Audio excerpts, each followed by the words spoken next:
Good morning and welcome to 365 Days of Amazing Stories with Theo Mayer. Here we are on day 219, and I'm continuing stories from 1001 Arabian Nights along a street somewhere, but with beautiful trees overhead in the shade, so I thought this would be a good place. The story I'm going to continue with is the one the Christian merchant said that he would tell after having been told or having been a part of this murder, death of the hunchback.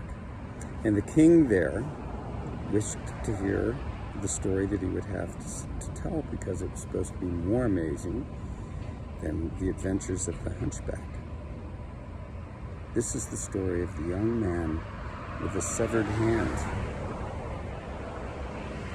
Now, the Christian merchant let the king know that this story happened directly to him.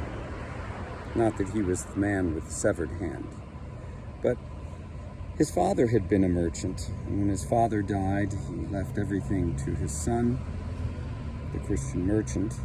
The Christian merchant took on the business of his father, and with a great amount of goods, he had left Baghdad.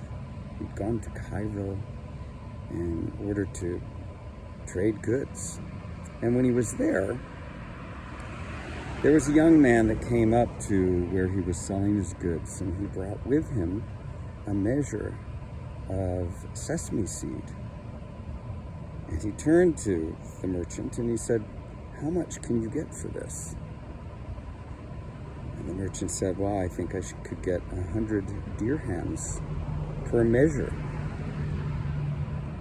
And the young man said, "Fine, please get that. Please find some buyers for me, and then meet me at a certain place," where he gave him directions to, where there was a storeroom that he said that he had plenty of sesame. Now, a measure of sesame is something, I'm guessing, much more than a bushel. And so the merchant went around the marketplace, and he finally had a buyer who would take all of the sesame that this young man had, and off he went to go meet the young man at the agreed on place.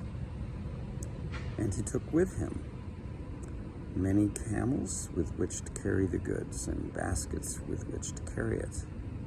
And he got to this destination, the name of which something like Jawahara.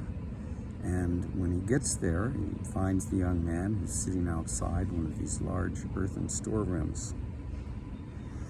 And he lets him know that he's made the trade, and they begin to empty out the storeroom, filling the baskets, and the camels making their way back into the town, where they're deposited with this other merchant who was then going to sell it at a profit to the people in the marketplace.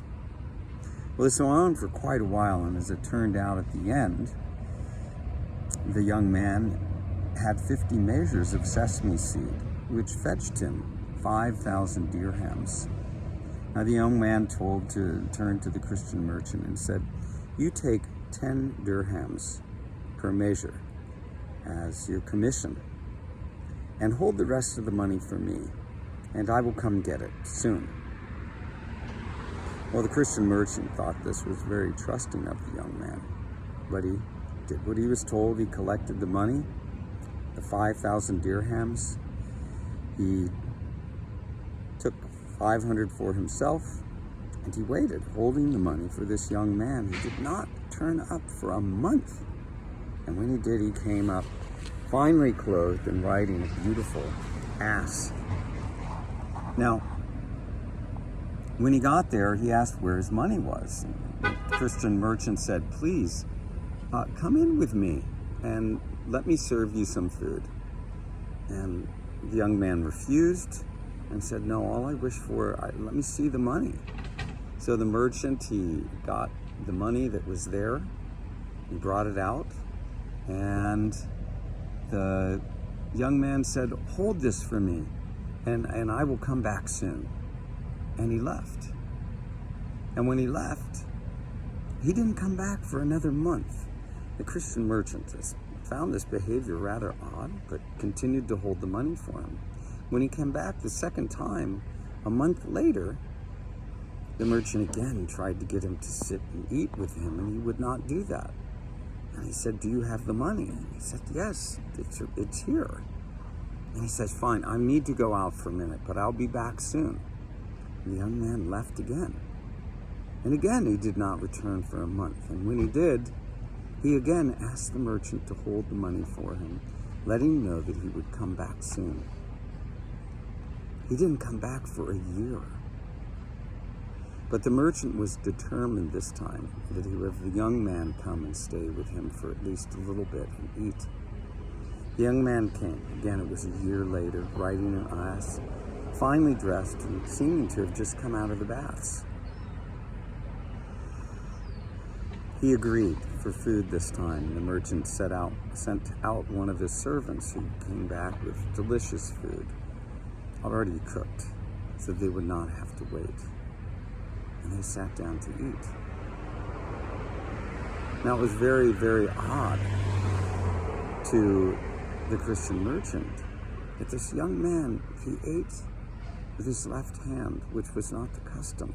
The custom was everyone ate with their right hand. He found this rather impolite, that someone who seemed so well educated, so well versed in the manners of the world, that he would be eating with the hand that he shouldn't be. But he didn't say anything. The meal finished. They sat back and reclined and spoke a little bit. And what was customary at that point in time in a meal is the host would wash the hands of those who had eaten. So the host took a damp cloth and washed the left hand of this young man. And looking at him in the eyes, he said, "My friend, I must ask you a question. Why is it that you've not eaten with your right hand, but you've only eaten with your left?"